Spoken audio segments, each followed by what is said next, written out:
అద్దంకి నియోజకవర్గం సర్వే రిపోర్ట్ను ఇప్పుడు big TV మీ ముందు ఉంచుతోంది. బాపట్ల జిల్లా అద్దంకి నియోజకవర్గంలో టీడీపీ నుంచి గొట్టిపాటి రవికుమార్, వైసీపీ నుంచి హనిమిరెడ్డి పోటీ చేయగా గొట్టిపాటి 24,890 ఓట్ల మెజార్టీతో గెలిచారు. మరి కూటమి ప్రభుత్వం ఏడాదిన్నర పాలనపై ఈ సెగ్మెంట్లో జనం ఏమనుకుంటున్నారు? ఎమ్మెల్యే పనితీరుపై సంతృప్తితో ఉన్నారా? ముఖ్యమంత్రి పనితీరుకు ఎటువంటి రేటింగ్ ఇచ్చారు? నారా లోకేష్, పవన్ కళ్యాణ్, జగన్ గురించి ఈ సెగ్మెంట్ ప్రజలు ఏమనుకుంటున్నారు? ఓవరాల్గా కూటమి ప్రభుత్వంపై జనం మాటేంటి? బిగ్ టీవీ ఎక్స్క్లూజివ్ సర్వే రిపోర్ట్లో చూద్దాం. ఎన్నికల సమయంలో గొట్టిపాటి రవికుమార్ అద్దంకి నియోజకవర్గ ప్రజలకు ఇచ్చిన హామీలు ఏంటో ఒకసారి చూద్దాం. ఆ హామీలు ఇవే. సాగర్ కాలువ నుంచి వాటా నీటిని తీసుకొస్తాను అంటూ నియోజకవర్గ ప్రజలకు ఆయన హామీ ఇచ్చారు. శివారు భూములకు పూర్తి స్థాయిలో సాగునీరు అందిస్తాను అంటూ ఆయన హామీ ఇచ్చారు. గుండ్లకమ్మ బ్రిడ్జి నిర్మించడం గురించి ఆయన హామీ ఇచ్చారు. అలాగే బల్లికురువ మండలంలో రోడ్లను పూర్తి స్థాయిలో అభివృద్ధి చేస్తాను అంటూ హామీ ఇచ్చారు. ఇక నియోజకవర్గంలో మౌలిక వసతుల ఏర్పాటుకు పూర్తి స్థాయిలో కృషి చేస్తామంటూ హామీ ఇచ్చారు. ఎత్తిపోతల పథకాలను పునరుద్ధరిస్తామంటూ ప్రజలకు ఎన్నికల సమయంలో హామీ ఇచ్చారు. అద్దంకి నియోజకవర్గంలో ఇప్పటికీ ఉన్న సమస్యలేంటో నేను మీకు బిగ్ టీవీ స్క్రీన్ పైన చూపిస్తాను. అద్దంకి బైపాస్ రోడ్ను పూర్తి చేయాలి అని జనం డిమాండ్ చేస్తున్నారు. తిరుపతి, హైదరాబాద్ రోడ్డు నిత్యం రద్దీగా ఉంటుంది. దీని కారణంగా ఆ రోడ్డుపై ఎక్కువగా ప్రమాదాలు చోటు చేసుకుంటూ ఉన్నాయి. అలాగే అద్దంకిలో ఫ్రీక్వెంట్గా ట్రాఫిక్ జామ్లు ఏర్పడుతూ ఉన్నాయి. అద్దంకి బైపాస్ రోడ్ను జూన్లో మంజూరు చేశారు. ఇప్పటికీ పనులు పూర్తి కాకపోవడం అక్కడ ప్రధానంగా ఉన్న సమస్యల్లో ఒక సమస్య. అలాగే అద్దంకి బస్ స్టాండ్ గురించి, అద్దంకి బస్ స్టాండ్లో బెంచ్లు, టాయిలెట్లు సరిగా లేవు. బెంచ్లు, టాయిలెట్లు కరువు ఉందని చెప్తున్నారు జనం. పైకప్పు ఎప్పుడు కూలిపోతుందో తెలియదని చెప్తున్నారు. బస్ స్టాండ్కు రిపేర్ వెంటనే చేయించండి అని జనం డిమాండ్ చేస్తున్నారు. ఇక పిడుగురాళ్ళ అద్దంకి డైరెక్ట్ బస్ కావాలి అని జనం అడుగుతున్నారు. వయా నర్సరావుపేట నుంచి తిరిగి రావాల్సి వస్తుంది ప్రస్తుతం. ఈ కారణంగా 70 కిలోమీటర్లు ఎక్కువ జర్నీ చేయాల్సి వస్తుంది. అలాగే ఈ సెగ్మెంట్లో రోడ్లు చాలా అధ్వానంగా ఉన్నాయి. రిపేర్లు చాలా అవసరం. కొత్త రోడ్లు కూడా నిర్మించాలి, కానీ ఆ పనులు జరగడం లేదు అని జనం అంటున్నారు. డ్రైనేజీలు అప్గ్రేడ్ చేసి మెయింటెనెన్స్ బాగుండాలి అని అడుగుతూ ఉన్నారు.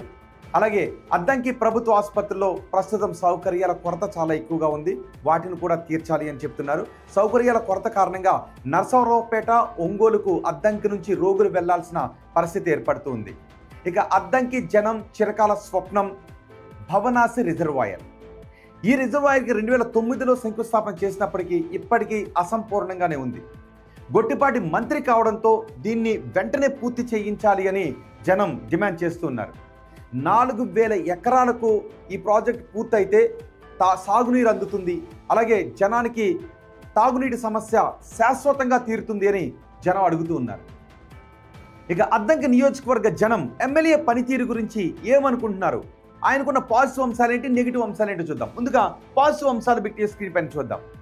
మంత్రిగా ఉండటంతో అభివృద్ధిపై జనంలో నమ్మకం ఎక్కువగా ఉంది. అలాగే కొత్త సబ్స్టేషన్ల నిర్మాణానికి శంకుస్థాపనలు కూడా చేశారు. ఇక సిఎస్ఆర్ నిధులతో కీలక మౌలిక వసతులు కల్పించడానికి ఆయన చొరవ తీసుకుంటూ ఉన్నారు. సింగరకొండ రోడ్లో ఫైర్ స్టేషన్కు శంకుస్థాపన కూడా చేశారు. అద్దంకి కాకాణిపాలెంలో పిహెచ్సిని ప్రారంభించడం సానుకూలంగా ఉన్నటువంటి అంశం. ఇక పూడిక తీతతో డ్రైనేజీల ఓవర్ఫ్లో తగ్గింది. దీని కారణంగా ప్రజలకు కొంత సౌకర్యవంతంగా మారింది. ఇవి పాజిటివ్గా ఉన్నటువంటి అంశాలు. నియోజకవర్గంలో ఆయనకు నెగిటివ్గా ఉన్న అంశాలు ఏంటో చూద్దాం. నెగిటివ్గా ఉన్న అంశాలు ఇవే. రేషన్, ఇసుక మాఫియాలను అడ్డుకోలేకపోతున్నారు అంటూ గొట్టిపాటి రవికుమార్పై కొన్ని ఆరోపణలు ఉన్నాయి. మంత్రి పేరుతో చేస్తున్న దందాలకు ఆయన చెక్ పెట్టలేకపోవడం నెగిటివ్గా ఉన్నటువంటి అంశం. తుఫాను వచ్చినప్పటికీ నియోజకవర్గంలో పర్యటించకపోవడం ఆయనకు మైనస్గా మారింది. వైసీపీ నుంచి వచ్చిన వారికి కూడా విలువనిస్తున్నారు అంటూ ఆయనపై కేడర్ అసంతృప్తితో ఉంది. కేడర్కు టైం కేటాయించలేకపోతున్నారు అంటూ కొన్ని ఆరోపణలు కూడా ఉన్నాయి. ఇవి నియోజకవర్గంలో గొట్టిపాటికి నెగిటివ్గా ఉన్నటువంటి అంశాలు. ఓవరాల్గా అద్దంకి నియోజకవర్గ ప్రజలు ఎమ్మెల్యేకు ఎన్ని మార్కులు వేస్తున్నారో ఇప్పుడు నేను మీకు చూపిస్తాను. చాలా బాగుంది అని అంటున్న వారి సంఖ్య 7.5%గా ఉంది. బాగుంది అని అంటున్న వారు 47.5%గా ఉన్నారు. పర్వాలేదు అంటున్న వారు 30%గా ఉన్నారు. బాగా లేదు అని 12.5% మంది జనం అంటూ ఉంటే, అస్సలు బాగాలేదు అని 2.5% మంది జనం అంటూ ఉన్నారు. సో ఓవరాల్గా 15% మంది మాత్రమే వ్యతిరేకతగా ఉన్నట్టుగా అనిపిస్తోంది. ఇక ముఖ్యమంత్రి చంద్రబాబు పనితీరు గురించి అద్దంకి నియోజకవర్గ ప్రజలు ఏం చెప్పారు అంటే చాలా బాగుందని 10% మంది అంటున్నారు. బాగుంది అని 35% మంది జనం చెప్తూ ఉంటే పర్వాలేదు అని 32.5% మంది జనం చెప్తున్నారు. బాగాలేదు అని 15% మంది జనం అంటుంటే అస్సలు బాగాలేదు అని 7.5% మంది జనం అంటున్నారు. అంటే కేవలం 22.5% మందిలో మాత్రమే కొంత అసంతృప్తి కనిపిస్తోంది. ఇక ఓవరాల్గా ప్రభుత్వ పనితీరు ఎలా ఉంది అని అడిగిన ప్రశ్నకు చాలా బాగుంది అని 7.5% మంది జనం చెప్తున్నారు. బాగుంది అని 37.5% మంది జనం చెప్తూ ఉంటే పర్వాలేదు అని 30% మంది జనం చెప్తున్నారు. బాగాలేదు అని 15% మంది జనం చెప్తూ ఉంటే అస్సలు బాగాలేదు అని 10% మంది జనం చెప్తున్నారు. అంటే నియోజకవర్గంలో 25% మంది జనాల్లో కొంత వ్యతిరేకత కనిపిస్తుంది. ఇక ప్రతిపక్ష నేత జగన్ పనితీరు గురించి నియోజకవర్గ ప్రజలు ఏం చెప్పారు అంటే చాలా బాగుంది అని 10% మంది అంటున్నారు. బాగుంది అని 15% మంది అంటున్నారు. పర్వాలేదు అని 47.5% మంది జనం చెబుతూ ఉంటే బాగాలేదు అని 15% మంది జనం అంటున్నారు.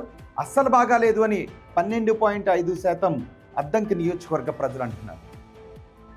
ఇక పవన్ కళ్యాణ్ పనితీరు గురించి నియోజకవర్గ ప్రజలు ఏం చెప్పారు అంటే చాలా బాగుందని 17.5% మంది అంటున్నారు. బాగుంది అని 42.5% మంది జనం చెప్తున్నారు. పర్వాలేదు అని 27.5% మంది జనం చెప్తూ ఉంటే బాగాలేదు అని 10% మంది జనం చెప్తున్నారు. అస్సలు బాగాలేదు అని 2.5% మంది జనం చెప్తున్నారు. అంటే 12.5% మంది మాత్రమే కొంత వ్యతిరేకతతో ఉన్నారు.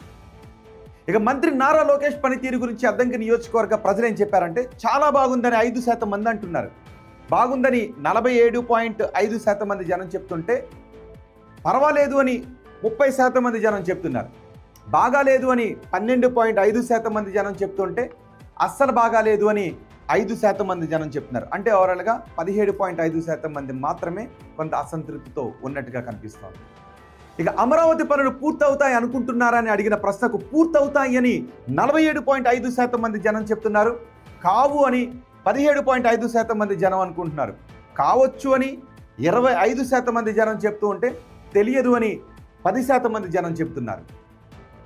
రాజధాని అమరావతి కోసం అదనపు భూసేకరణ చేయాల్సిన అవసరం ఉందా అని అడిగిన ప్రశ్నకు చెయ్యాలి అని 17.5% మంది జనం చెప్తుంటే వద్దు అని 47.5% మంది జనం చెప్తున్నారు.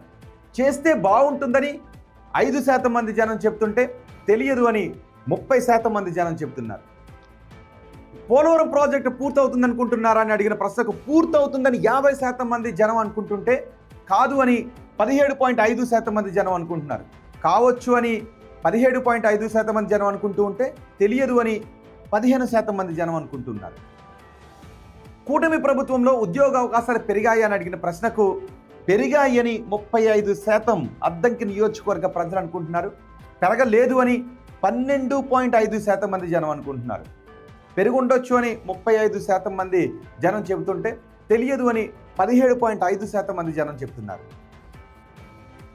వచ్చే ఎన్నికల్లో వైసీపీ అధికారంలోకి వస్తుంది అనుకుంటున్నారని అడిగిన ప్రశ్నకు వస్తుంది అని 20% మంది జనం అంటూ ఉంటే ఇంకో 20% మంది జనం రాదు అని అంటూ ఉన్నారు.